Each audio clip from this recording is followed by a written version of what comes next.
Welcome to the couch. This is our premiere episode. My name is Shahid, and that is Shahid. And then we're gonna let you know how we came about with the concept of the couch. One day, I ran into my boy Shane, and we reconnected, and we realized we was on the same page mentally and spiritually.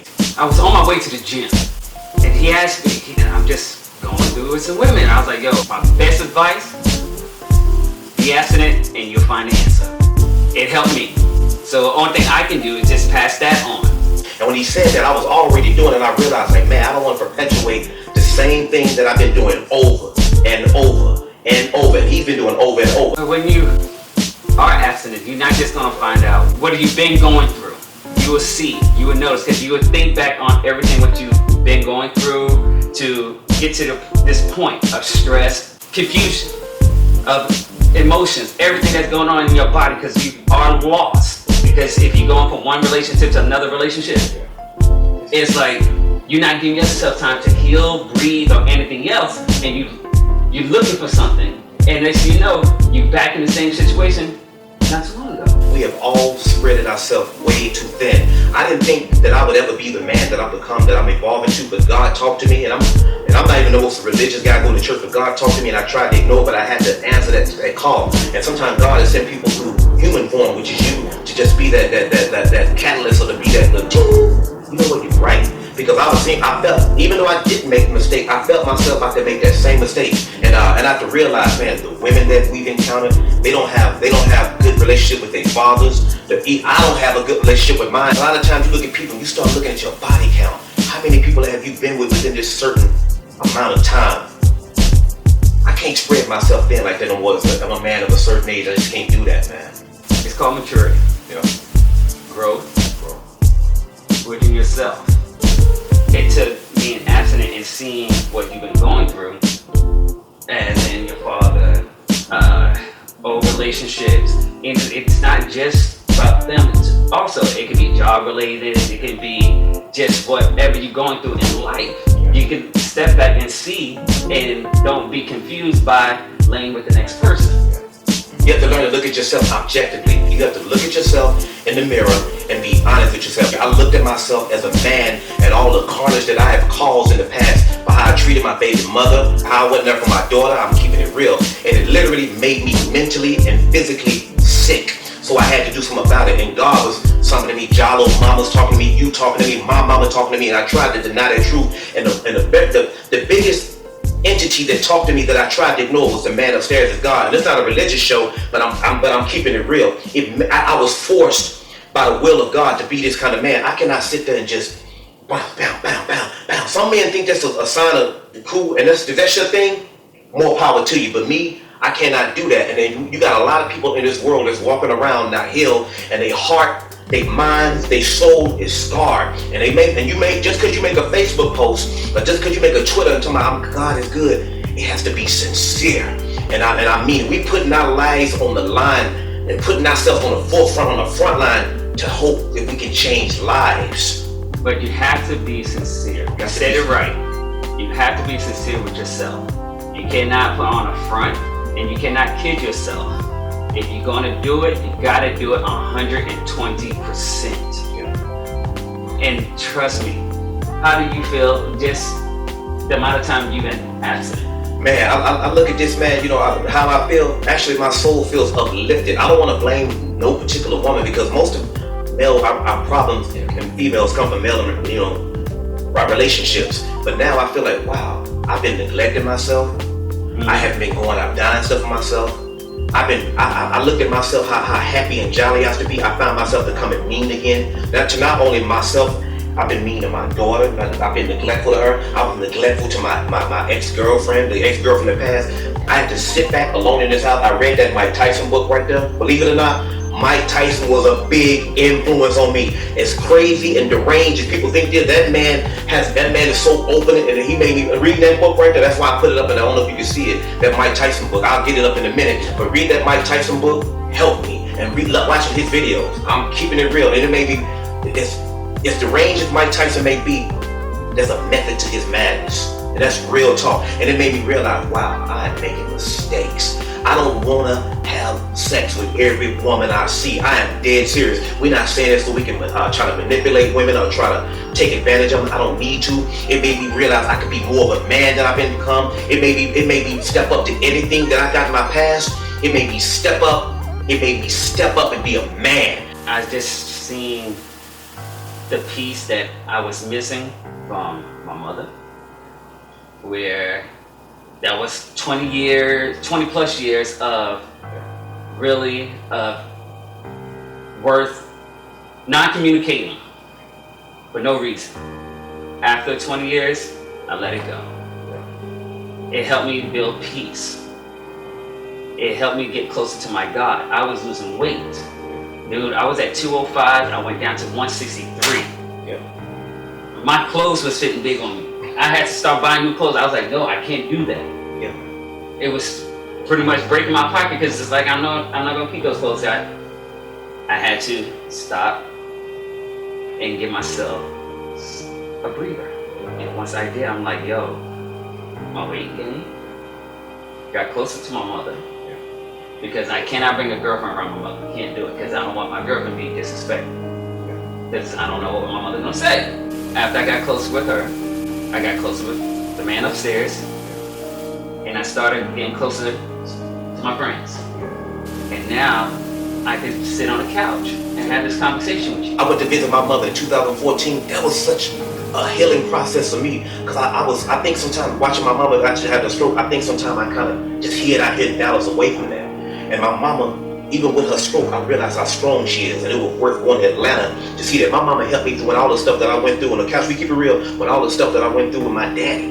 I felt like that's a big healing process. I don't think he even, because he don't know. I don't think he realized even the hurt he brought on upon me about the other situations that occurred because it's loyalty.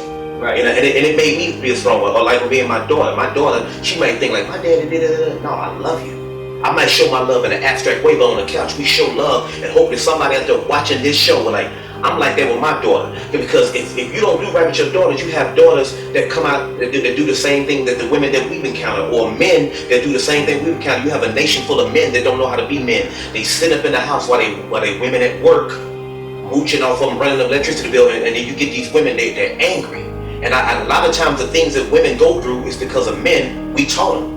So that's what we talk about on the couch. We heal. You have to heal. And I promise to God on everything, on a note, this is sincere. When you heal, you can put yourself 2 steps ahead.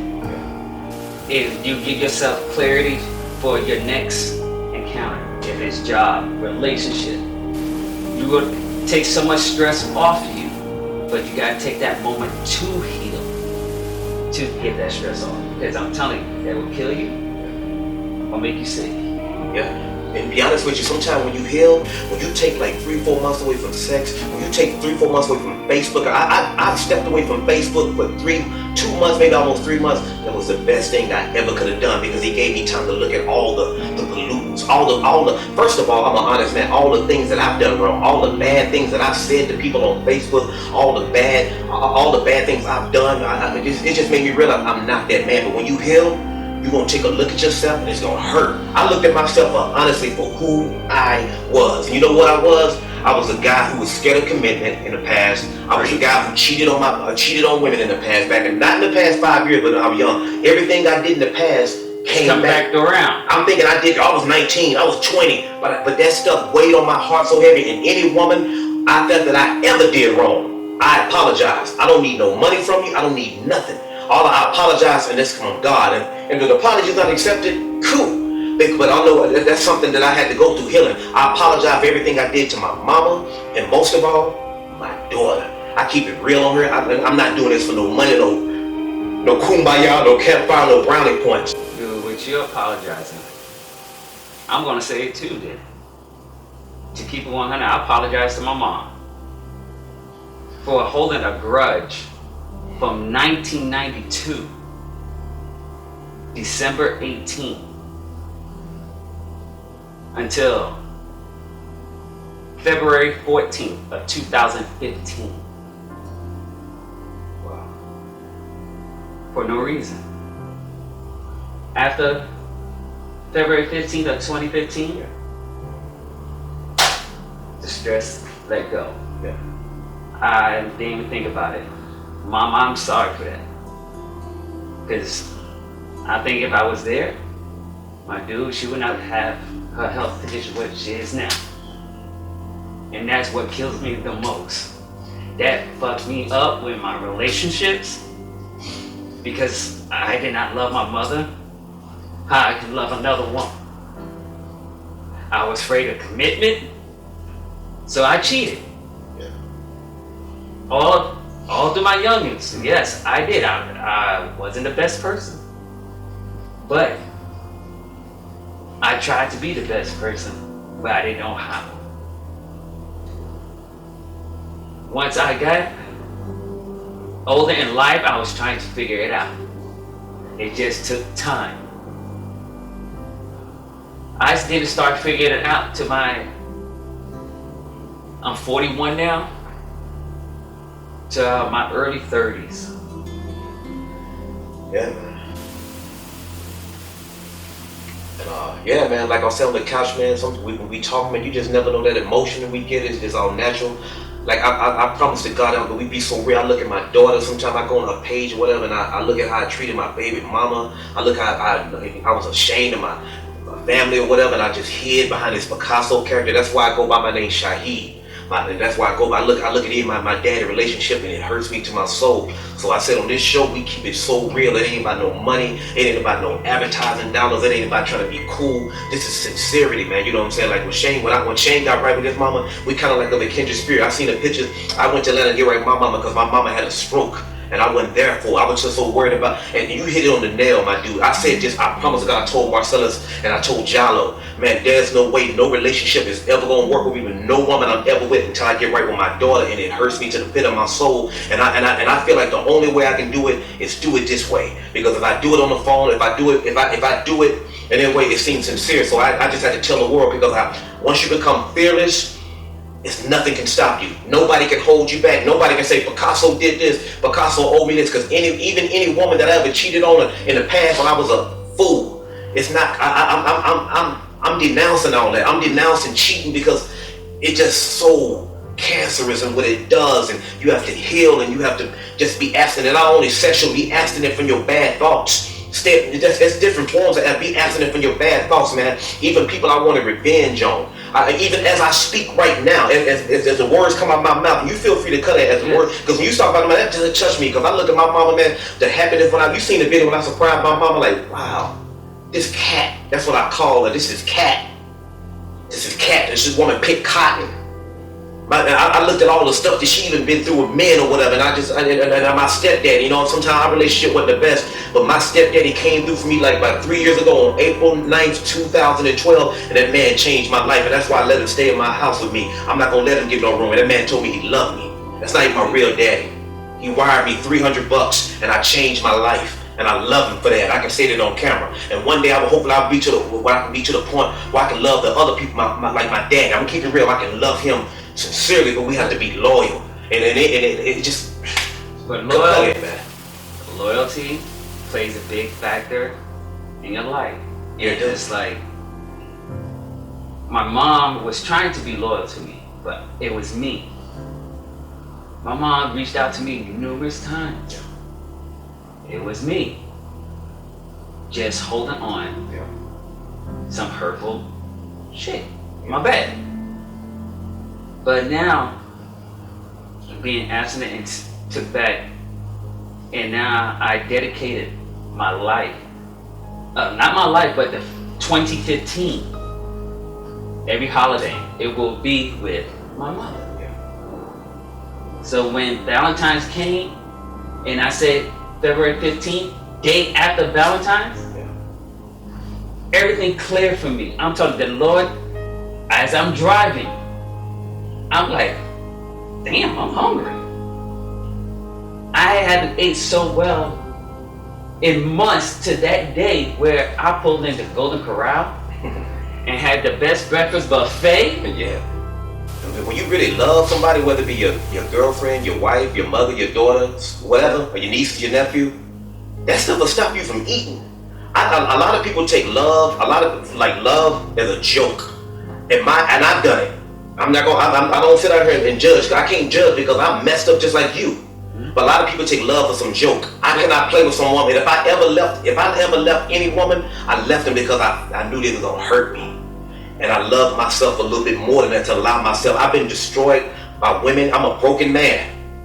I'm not coming in here as some cool artist guy. Everybody is broken. But I'm you know what I'm saying, I'm a broken man. I'm gonna keep it so real with you. Doing this is sitting right here right now. It's therapeutic. I didn't even know it was gonna be like that. Just honest. I'm going on the record to say I am a broken man. But it's like everybody's broken. Everybody go through a broken state in their life. It's just, do we move on too fast? Yeah. Where we don't give ourselves time to heal. Yeah, we do. So it's like when you move on too fast, you bring in your old baggage, where it could be prior relationships to your new one, and next thing you know, that's when you get the attack, the poking, the arguing, the trust didn't build up because one, they've never been friends. All of a sudden, in a matter of days, everybody's claiming each other boyfriend and girlfriend. I'm ready. Damn it, what's your middle name? They don't talk about the future, what your goals are, anything like that. Are you in debt? There you go. Do you love your mother? There you go. Pastor Corey came put on my page when I put that picture of me and my mom. She said that's a good sign of a man who's gonna treat a wife right. If you love your mother, do you love your father? My daughter right now, if she get with a guy right now, can I honestly sit here and say she gonna love him unconditionally if he's a good man because of the way I did or did not treat her. And I'm just being honest with you. I can't if I gotta sit on this couch and be fake and act like I'm just some perfect human being, I'd rather not even do it. So I gotta practice what I preach. Man, I just feel so good right now, just with life and healing. I did not know it can feel this good. Yeah. Of the healing process. At the beginning, it was hurtful because you got the lonely nights. The lonely nights. Sick to the stomach. What do you do on the lonely nights? My lonely nights, I lay in the bed, man. Dude, I go to 24-hour fitness. I lay in the bed, or I don't read nothing really, man. I just lay in the bed and just do nothing. I've been off when I was the last. I mean, there's been other situations years ago, but the last time I just sit back, talk to Marcellus, and really just waste it away. But now I'll go shopping. I went and bought me a whole lot of dumb t-shirts. I go to the gym and I noticed I was gaining my weight back, my strength back. So once I started that, I knew I was healing. Yeah. So it's like that what I do on my lonely time. Yeah. So it's like I advise anybody, if you're gonna go through that healing process, pick up a hobby. Yeah. You just reading a book, working out, doing whatever you want to do. If you got kids, go play with your kids. Go do something with your kids. Create more memories. Yeah. Take pictures with your mama and your friends. So, because that's a part of healing. Yeah. You know when I knew I was healing? When I started cracking jokes again. There you go. Everybody leaving, but I so clouded again because I became a very serious dude, and I am serious. But everybody who knows, I just call myself my own real name, but it's all good. Picasso, Shahid clowning again. I'm joking. I'm being silly. I'm online putting silly pictures up. I'm doing like that. That's me. When I stopped doing that, I knew that was the end of who I was as a man. When I'm not who I am, I cannot even love a woman because deep down inside, I don't know if I really even love myself. Deep down inside, I don't even know if I even love myself. But now I'm beginning to love myself again. And you can go through different junctions in your life when you love and you're confused. I'm just human. I know sometimes all this stuff, clothes and all that stuff make you think that, but we all are insecure creatures created by God. Well, this is how you got the couch. Yeah, that's how we came with the couch. First episode, I hope y'all like it. Tell them that they need to hit us up so they can hit us for feedback and contact. Well, you can hit us up and what is it, Marcellus? I forgot. You're watching The Couch. You can find us on Facebook at The Couch, hosted by Shane and Shahid. You can email us at thecouchtvshow at gmail.com. And we answer our emails. Yes. That's the director talking. You've been sitting on the couch. I'm Shahid and Shahid! I hope you enjoyed the show.